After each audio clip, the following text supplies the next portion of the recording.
আসসালামু আলাইকুম। প্রিয় এইচএসসি শিক্ষার্থী ভাই ও বোনেরা, কেমন আছো তোমরা সবাই? দেখো, তোমাদের নতুন আরেকটা আপডেট চলে আসছে।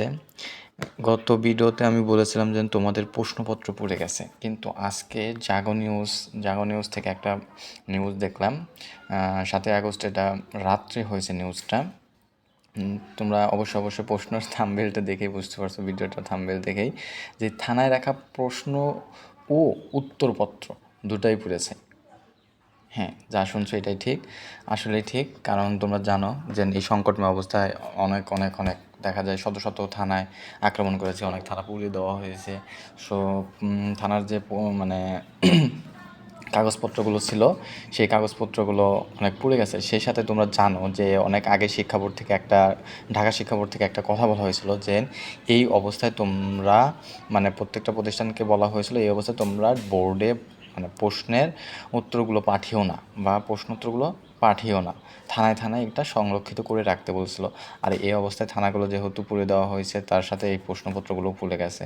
ঠিক আছে, প্রশ্নপত্র সহ উত্তরপত্রগুলো তোমাদের কী হয়ে গেছে, পুড়ে গেছে।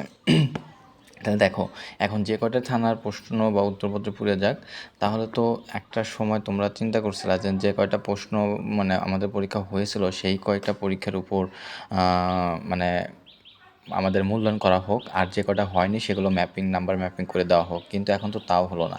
তাহলে কি অটো পাস? হ্যাঁ, অটো পাস আসলে সরকার দিবে কি না এটা সরকারই ভালো জানে। তবে সরকারও তো এখন নাই, অন্তর্বর্তীকালীন সরকার গঠন করবে, তারপর চিন্তা পরিকল্পনা। তবে তোমরা যদি অধিকাংশ ছাত্রছাত্রী চাও অটো পাস, কিন্তু তোমাদের এই জিনিসটা আসলে সহজেই দেবে না। তারা হয়তো চেষ্টা করবে অন্তর্বর্তীকালে সরকার গঠন করে, শিক্ষামন্ত্রীর যে দায়িত্ব পাবে তারা অতি দ্রুত প্রশ্নগুলো আবার তৈরি করে হয়তো তোমাদের পুনরায় পরীক্ষা নেওয়া, কিন্তু এটা আরও অনেক টাফ হয়ে যাবে। সো এটা আবার তোমাদের পুনরায় যে কটা পরীক্ষা ছিল সেগুলো পড়তে হবে। তো তোমরা যদি অটো পাস চাও, তোমরা এখন ছোটো নয়, তোমরা তোমাদের নিজেদের মানে কষ্ট করে করতে হবে, তোমাদের মানে দাবি জানাতে হবে তোমাদের সবাইকে। তার কারণ তোমরা এখন সবাই বড়, তোমরা বোঝো তোমাদের কোনটা ভালো কোনটা মন্দ। বিশেষ করে যারা অ্যাডমিশন দেবে তাদের তো ব্যাপক ক্ষতি হচ্ছে আমি মনে করি। কারণ তারা আসলে এখন কি করবে, অ্যাডমিশনের প্রিপারেশন নিবা নাকি তোমরা এখনও এইচএসসি পরীক্ষার প্রিপারেশন নেবে, এটাই তোমরা এখনও বুঝতে পারতেছো না। এটা নিয়ে তোমরা অনেক দ্বিধাবোধে আছো। সো তোমাদের আসলে উচিত যে তোমরা যদি অটো পাস চাও তাহলে তোমাদের সবারই ভয়েস তোলা উচিত। আর আমি মনে করি তোমাদের সর্বশেষ আমি এতটুকু পরামর্শ দেবো যে তোমরা অবশ্যই এসব চিন্তাভাবনা না করে, যারা অ্যাটলিস্ট অ্যাডমিশন দিবা, ভালো কিছু করার চিন্তাভাবনা করতেছো, তারা পড়াশোনা করো, তারা মনোযোগ দিয়ে পড়াশোনা করো।